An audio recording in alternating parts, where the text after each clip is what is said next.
अच्छा, ये जो है ना, ये थोड़ी सी डिबेटेबल बात है, थोड़ी सी लंबी बात है। मैं उसको मुख्तसरन ये अर्ज़ कर दूं कि नबी अकरम सल्लल्लाहु अलैहि वसल्लम का जो चेहरा अक़दस है जी, वो सहाबा किराम भी निगाह भर के नहीं देख सकते थे जी। नबी पाक सल्लल्लाहु अलैहि वसल्लम के चेहरा अक़दस के अंदर इस कदर जलाल था जी कि देखें, सहाबा किराम के इस तरह के बयानात हदीस के अंदर मौजूद हैं कि ऐसे था जैसे नबी पाक सल्लल्लाहु अलैहि वसल्लम के चेहरे में, किसी ने तो कहा कि वो 14वीं रात के चांद की तरह थे जी। किसी ने कहा कि ये ऐसे था जैसे आपके चेहरे में सूरज चलता हो जी। अच्छा, नबी पाक सल्लल्लाहु अलैहि वसल्लम के चेहरे में सूरज चलता हो तो ये तमसील का क्या मतलब है? इस तमसील का मतलब ये है कि जैसे सूरज की तरफ आप निगाह भर के नहीं देख सकते और फौरन अगले ही लम्हे आप देखते हैं तो अगले लम्हे आपकी निगाह झुक जाती है। तो नबी अकरम सल्लल्लाहु अलैहि वसल्लम के चेहरे अक़दस की तरफ भी जो शख्स देखे तो वो निगाह भर के नहीं देख सकता और यूं ही वो देखता है उसकी निगाह झुक जाती है। तो चूंकि नबी अकरम सल्लल्लाहु अलैहि वसल्लम ख्वाब के अंदर भी नजर आए तो आपने फरमाया कि मैं अगर किसी को नजर आऊं, मेरी अगर शक्ल नजर आए तो शैतान मेरी शक्ल नहीं बन सकता, तो वो मैं ही हूँ जिसने।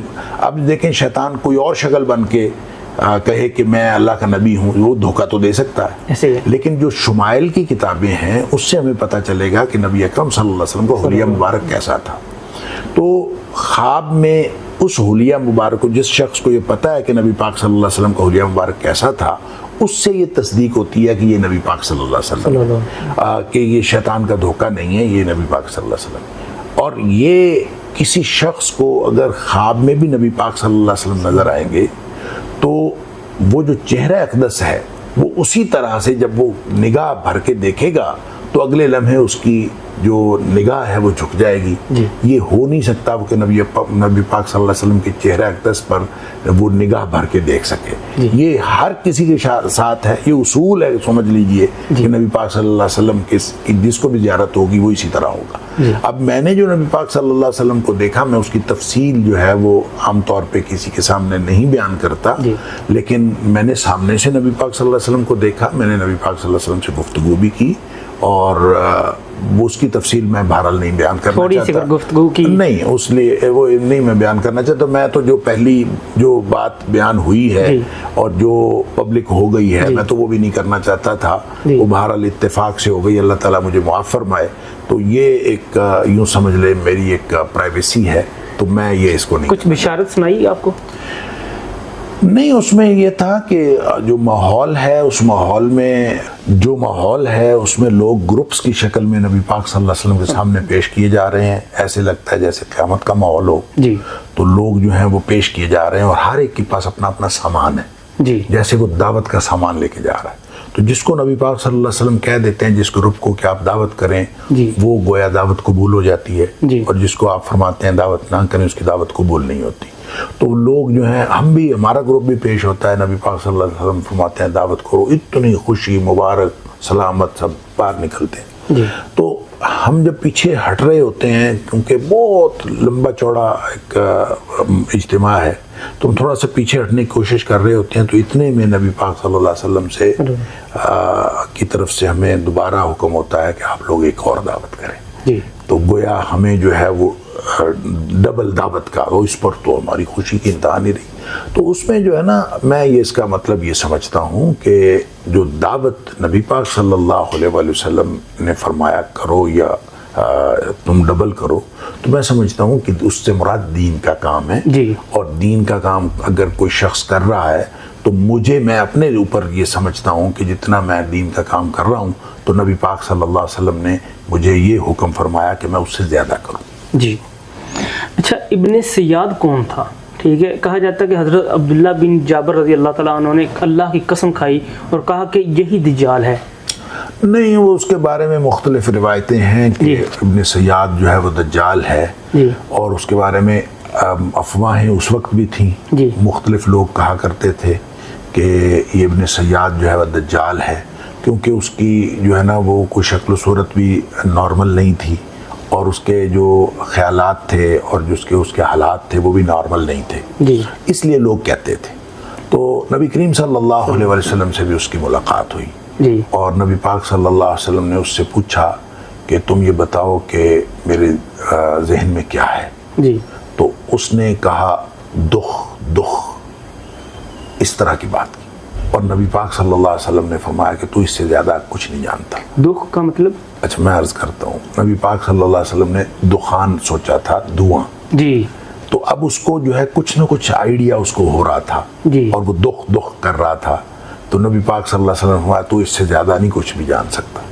तो गोया उसको आइडिया उसको हो जाता था कोई इस तरह की बात। अब ये कोई शैतानी कुव्वत थी, उसके पास क्या था, वो कौन था, बहरहाल नबी करीम सल्लल्लाहु अलैहि वसल्लम ने उसको दज्जाल नहीं कहा। और जब नबी पाक सल्लल्लाहु अलैहि वसल्लम उसको दज्जाल नहीं फरमाया तो हम भी उसको ये नहीं कह सकते। वहाँ साहब मुख्तलिफ सहाबा किराम का ख्याल था कि यही दज्जाल है, लेकिन नबी करीम सल्लल्लाहु अलैहि वसल्लम से कोई ऐसी बात साबित नहीं है, तो हमें ये नहीं कहना चाहिए। हज़रत उमर फारूक रज़ी अल्लाह ताला उन्होंने जब कहा कि यही दज्जाल है और कसम उठाई अल्लाह की, लेकिन अल्लाह के नबी ने उनकी नफ़ी नहीं की, अल्लाह के नबी खामोश रहे। नहीं, उसको यहाँ से यही साबित होता है कि फिर वही दज्जाल हुआ। देखिए बात यह है कि मुस्तकबिल में जी, बल्कि रूए ज़मीन का, इंसानी तारीख का जी, सबसे बड़ा फितना नबी करीम सल्लल्लाहु अलैहि वसल्लम फरमाया वो दज्जाल होगा। ऐसे इब्न सय्याद तो ऐसा फितना नहीं था। जी।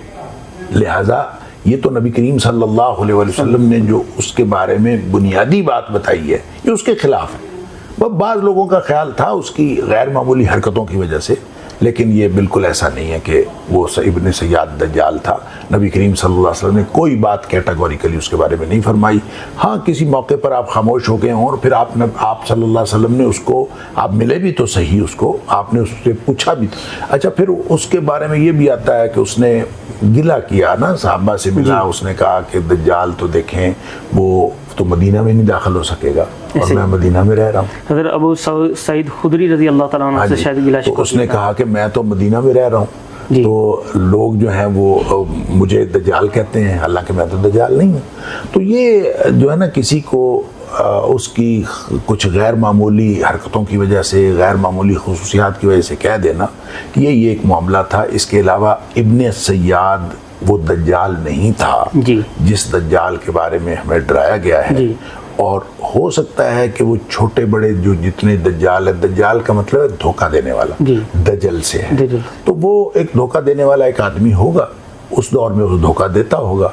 तो लेकिन वो दज्जाल जिससे नबी करीम सल्लल्लाहु अलैहि वसल्लम डराया है, जो दज्जाल आज़म है, वो बिल्कुल नहीं था।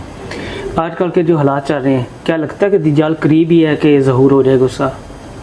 बिल्कुल हो सकता है, लेकिन दज्जाल पहले ज़ाहिर नहीं होना। जो नबी पाक सल्लल्लाहु अलैहि वसल्लम ने वाक़यात की तरतीब बताई है, उसमें पहले जो है वो इमाम महदी का ज़हूर है जी, और इमाम महदी के ज़हूर के बाद दज्जाल का ज़हूर है जी।